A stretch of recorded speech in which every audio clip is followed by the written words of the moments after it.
got some interesting news. So I have an update on the Pixel stuff, and it's not pretty. So when Google put out the May update, well, let me rewind it. So if you're unaware, with the April update, and this goes out to basically all Pixels, but in particular the newer models, especially the 10 series, the latest and greatest. But I've also heard people reach out and or in comments and say that their 9 series is jacked up, their 8 series, but a lot of people on the 10 series. And in particular, it hits home right here. So we have a Pixel 10 Pro here in the house. Horrible battery life. Uh, that's what the April update brought. So instead of optimizing the operating system, it literally did the opposite. Takes forever to charge and drains very fast. It's very annoying. When the May update came out just a few days ago, I think I put a video out about it in regards to, yes, this is supposed to fix the battery drain bug that's affecting so many Pixel users, right? We've discussed a lot of Pixel lately just because of the new series that's coming out, the specs leak, this and that. But Pixel lately has been leaving a bad taste in people's mouth. Just well, this battery drain bug is one of the many things that people have kind of been uneasy as of late in regards to just being a Pixel user, right? Generally, it's a phenomenal experience.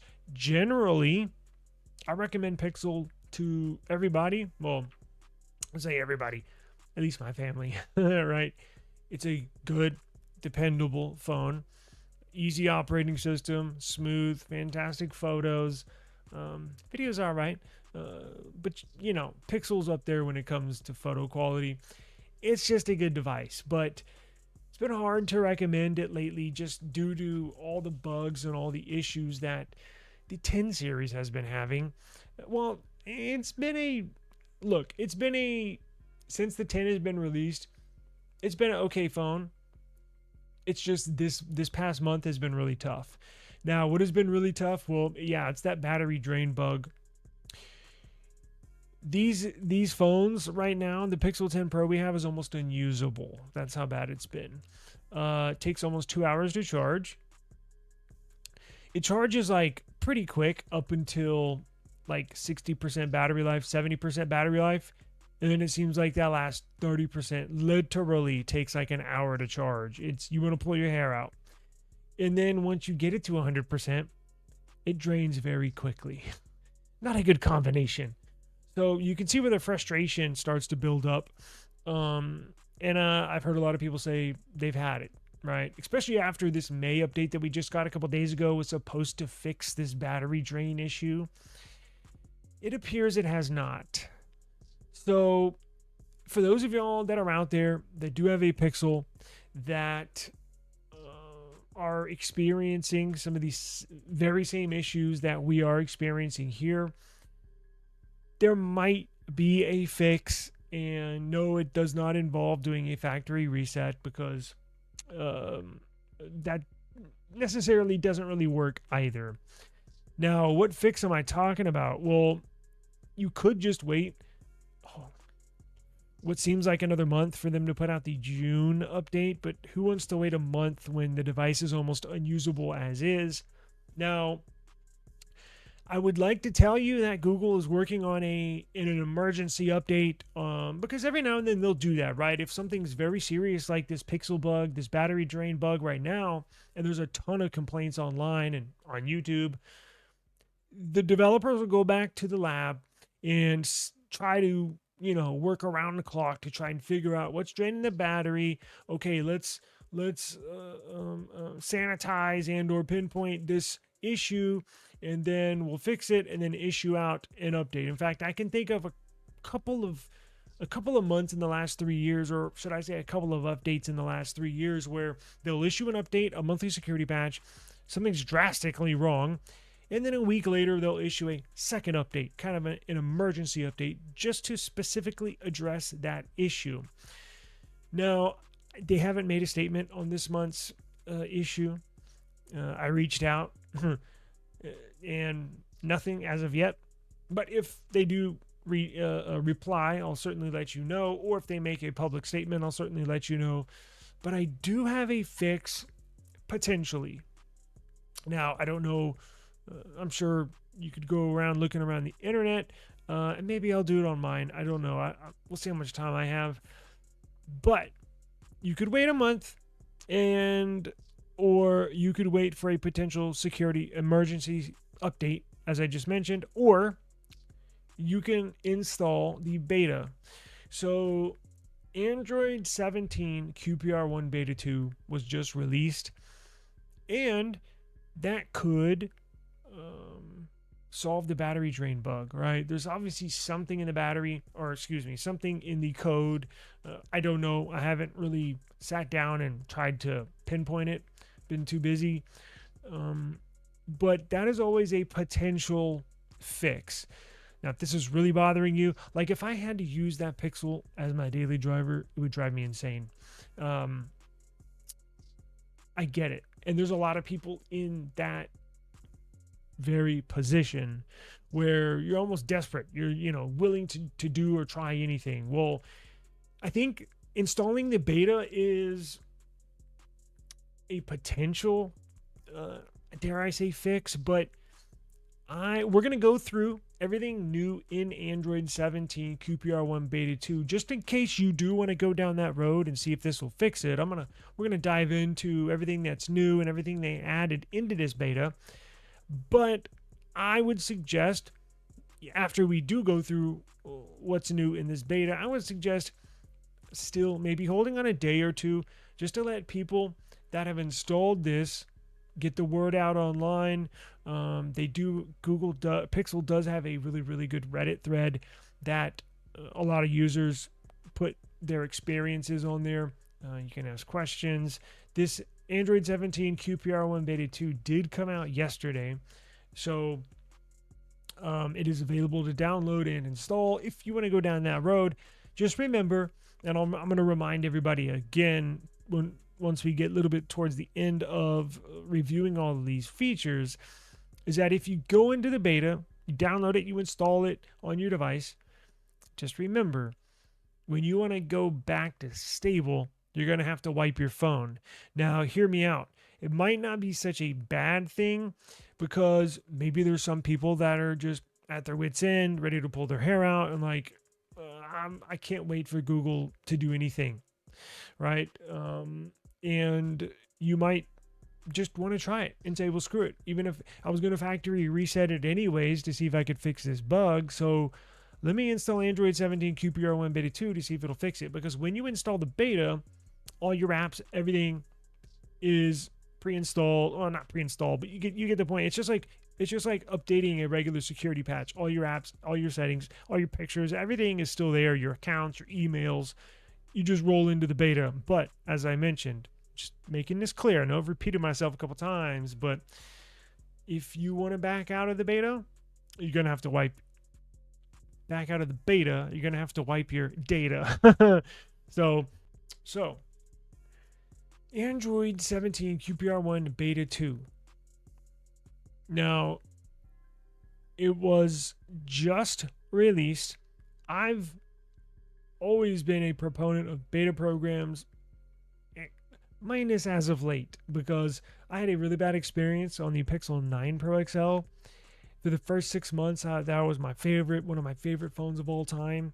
And then I jacked it up by installing the beta. And of course, I could have uninstalled the beta and rolled back to stable, but I had a whole bunch of other phones, and I was like, screw it, I'll just put my SIM card in another phone. Never rolled back to stable until I was ready to sell it. But so since then, I haven't enrolled any Pixels in betas. But typically, they've been A-okay for me and for a lot of people, right? It was kind of rare that you had a huge issue. Well, one of those trade-offs, risking having a big bug versus brand new Android features, boy, that's a lot of fun. And here are the new features that are in Android 17 QPR1 Beta 2 for Pixel devices. So they're getting some interesting new features. Some I'll maybe use, some I probably won't. But let's jump to the first one. So here's agent activity. So this is an AI assistant for your activity. The privacy dashboard gets updated descriptions for new activity monitor introduced in Android 17 on AI assistants. Something I would probably never look at. You also get new icons for editing quick settings. Editing quick settings. Looks fairly similar to me. I really don't see a difference. And that's the thing. On some of these beta programs or these new features that come out, that's why sometimes I don't even bother making a video, because I'm like, I mean, maybe I'm not looking hard enough, but kind of looks the same to me. I mean, what did they change? Like one shade of color, or I don't know. Am I missing something? Probably. Let's go. App notification dots were tweaked. This is another thing that would probably go right over my head, but that's why we're reviewing this now, so you can kind of know what's new in regards to the beta if you want to install it. I did not put a link down below, but I might do that after this is over if you're interested.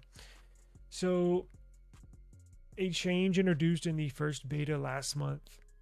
So every slightly redesigned notification dot by adding a white ring. So you got a white outline now. I like it with the old way, because the new way on the right side blends in. Like, what's the point of a notification dot if it just blends into your icon? Like, give me a bright, bold color like how it used to be on the left side. You can see that a lot easier, right? I don't know why they would want to change that. It kind of defeats the purpose of a notification dot. And now, was that it? I could have sworn there was more.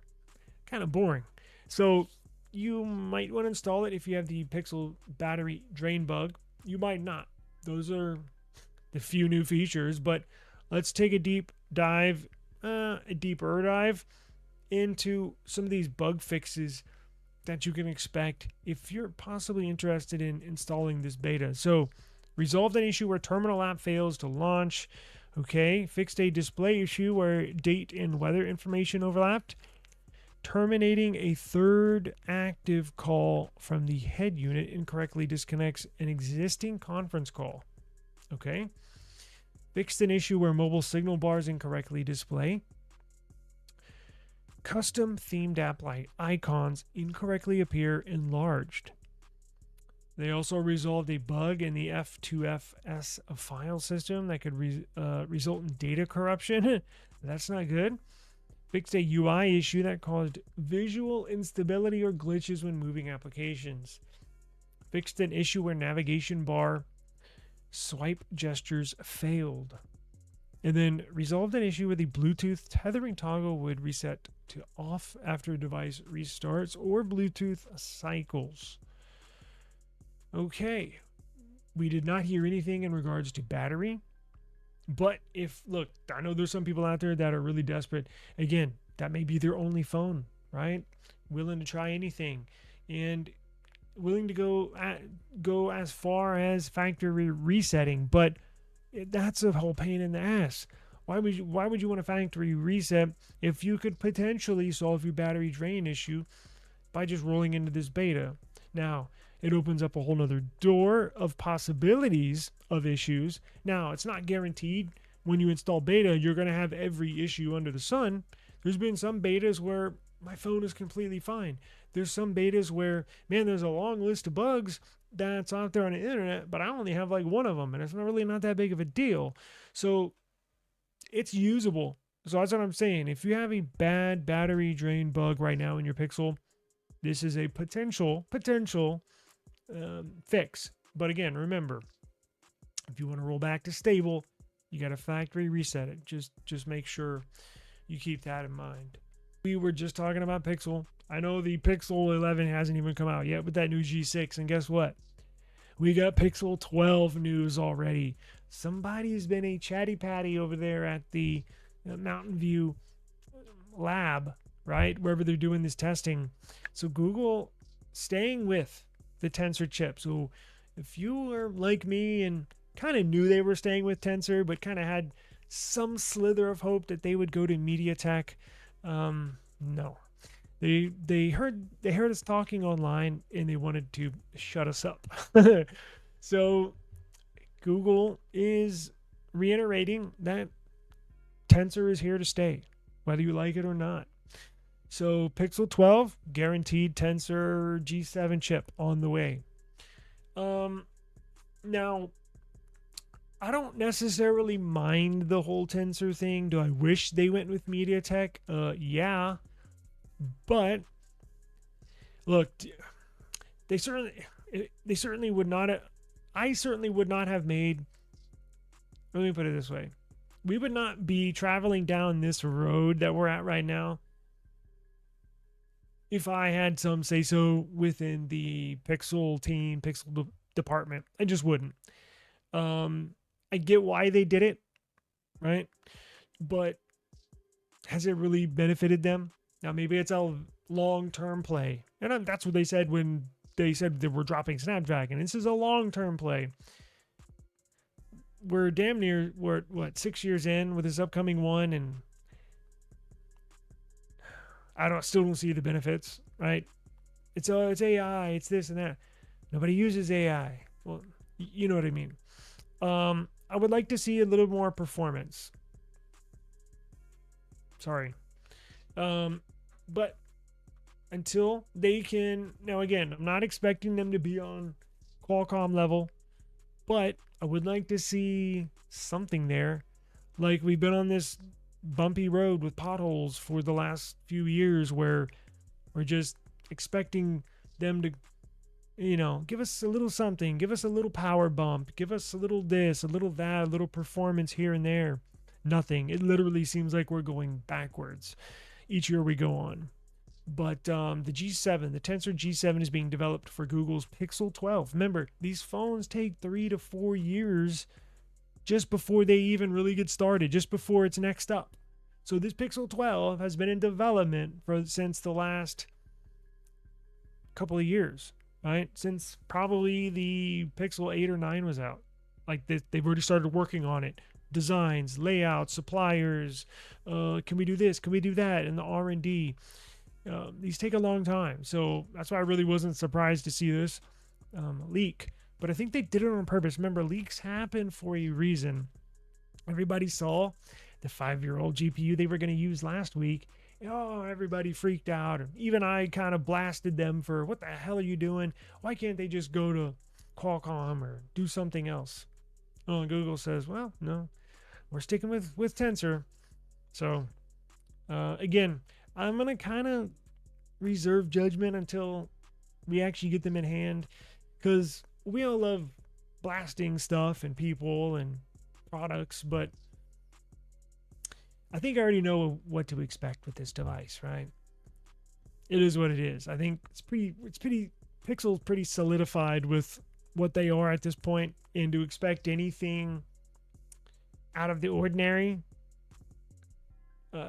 would not be prudent. Meaning, it would not be. It's just, why are we expecting anything more if we've gotten 6 years of this? So, anyways, just so you know, you're getting a Tensor with the Pixel 12. Yeah. Woo. I just need my space right now. Fresh off the G5 jet, I'm on my way to a brand new kit.